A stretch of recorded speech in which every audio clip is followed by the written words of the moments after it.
നമസ്കാരം, ഞാൻ doctor Shareeq, Thiruvananthapuram SUT ആശുപത്രിയിലെ അണുബാധ വിദഗ്ധനാണ്. ഇന്ന് നമ്മൾ ഇവിടെ സംസാരിക്കാൻ ഉദ്ദേശിക്കുന്നത് മഴക്കാല രോഗങ്ങൾ, പ്രത്യേകിച്ച് വയറിളക്കം, അതിൽ തന്നെ പ്രത്യേകിച്ച് ഈ അടുത്തായിട്ട് കണ്ടുവരുന്ന ഷിജല്ല ബാക്ടീരിയ കൊണ്ടുവരുന്ന വയറിളക്കവും അതിന്റെ കാരണങ്ങളെ കുറിച്ചാണ്. പ്രധാനമായും ഷിജല്ലയെ കുറിച്ചാണ് നമ്മൾ കൂടുതലായിട്ട് സംസാരിക്കുന്നത്. സാധാരണ വയറിളക്കം വരുത്തുന്ന ബാക്ടീരിയകളിൽ സാൽമണല്ല എന്ന് പറയും. അതായത് നമ്മൾ സാധാരണ ടൈഫോയിഡ് പനിയോ അതിന്റെ വകഭേദങ്ങളായിട്ടുള്ള ബാക്ടീരിയകൾ, പിന്നെ ഈക്കോളി എന്ന് പറയുന്ന ഒരു ബാക്ടീരിയ കൊണ്ടുവരാറുണ്ട്. അതുപോലെ തന്നെ ഷിജല്ല എന്ന് പറയുന്ന ബാക്ടീരിയ പുതിയതായിട്ട് വന്നതൊന്നുമല്ല, അത് നേരത്തെ ഉള്ള ഒരു ബാക്ടീരിയ തന്നെയാണ്. പക്ഷെ ഇപ്പോൾ അത് ഈ അടുത്തായിട്ട് കൂടുതലായിട്ട് കണ്ടുവരുന്നുണ്ട് നമ്മുടെ നാട്ടിൽ. അപ്പൊ അത് തന്നെ കുറച്ച് മരണങ്ങളും കാര്യങ്ങളും സംഭവിച്ചിട്ടുണ്ട്. അപ്പൊ ഇത് പ്രധാനമായിട്ടും ഇത്തരം അസുഖങ്ങൾ, അതിപ്പോ ഈക്കോളി ആയാലും സാൽമണല ആയാലും ഷിജല്ല ആയാലും വരുന്ന പ്രധാനമായ റൂട്ട് എന്ന് പറയുന്നത് ഭക്ഷണം അല്ലെങ്കിൽ വെള്ളം, ആ രീതിയിലാണ് ഇത് മനുഷ്യ ശരീരത്തിലേക്ക് ഈ ബാക്ടീരിയ പകരുന്നത്. അതിൽ തന്നെ ഷിജല്ല നോക്കിക്കഴിഞ്ഞാൽ 4 വെറൈറ്റിയിലുള്ള ഷിജല്ലകളുണ്ട്. അതിൽ തന്നെ ഷിജല്ല ഡിസെൻട്രിയ എന്ന് പറയുന്ന ഒരു വെറൈറ്റി ഉണ്ട്.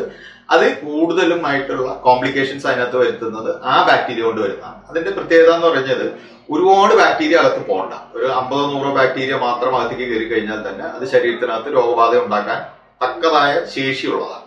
ഒരുപാട് വേണ്ട ഈ ഷിജല്ല വരാൻ. അതാണ് ഷിജല്ല അതിന്റെ ഡിസെൻട്രിയ എന്ന് പറയുന്ന ആ ഗ്രൂപ്പിന്റെ ഒരു പ്രത്യേകത. അതിലാണ് സൈഡ് എഫക്ട് കൂടുതലായിട്ട് വരുന്നത്.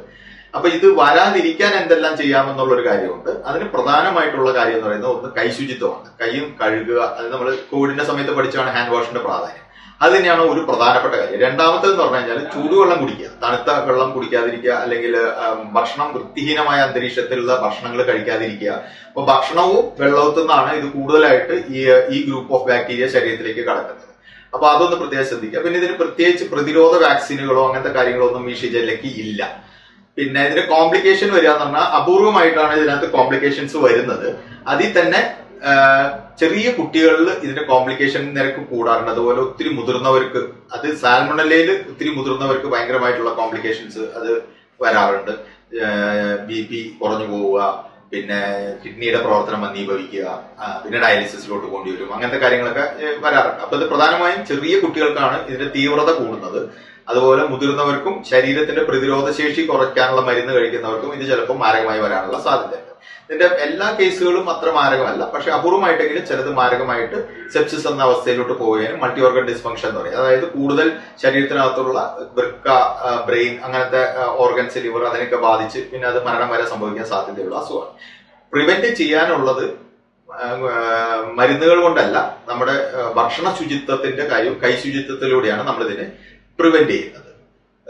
പിന്നെ ഇതിനകത്ത് വേറെ ബാക്കിയുള്ള അസുഖങ്ങൾ എന്ന് പറഞ്ഞാൽ സാൽമണല ആയാലും ഈക്കോളി ആയാലും എല്ലാം ഇതേ വിഭാഗത്തിൽ തന്നെ വരുന്നതാണ്. പക്ഷെ ഷിജല്ല പുതിയതല്ല, നേരത്തെ ഉള്ള ഒരു തരം ബാക്ടീരിയ തന്നെയാണ്. പക്ഷെ അതിപ്പോ ഈ അടുത്തായിട്ട് കൂടുതലായിട്ട് കാണുന്നു എന്നുള്ളത് മാത്രമേ ഉള്ളൂ. ഈ മഴക്കാല സമയത്താണ് ഇത്തരം അസുഖങ്ങളെല്ലാം പടർന്നു പിടിക്കുന്നത്. അതുകൊണ്ട് എല്ലാവരും ഈ പറഞ്ഞ കാര്യങ്ങൾ, ഭക്ഷണത്തിന്റെ കാര്യത്തിലായാലും കൈശുചിത്വത്തിന്റെ കാര്യത്തിലായാലും പ്രോപ്പർ ആയിട്ടുള്ള ഒരു ഹൈജീൻ, ഒരു വൃത്തി, അത് നമ്മൾ മെയിൻറ്റെയിൻ ചെയ്യാൻ ശ്രദ്ധിക്കുക. ചൂടുവെള്ളം മാത്രം കുടിക്കുക, തണുത്ത വെള്ളം കുടിക്കാതിരിക്കുക.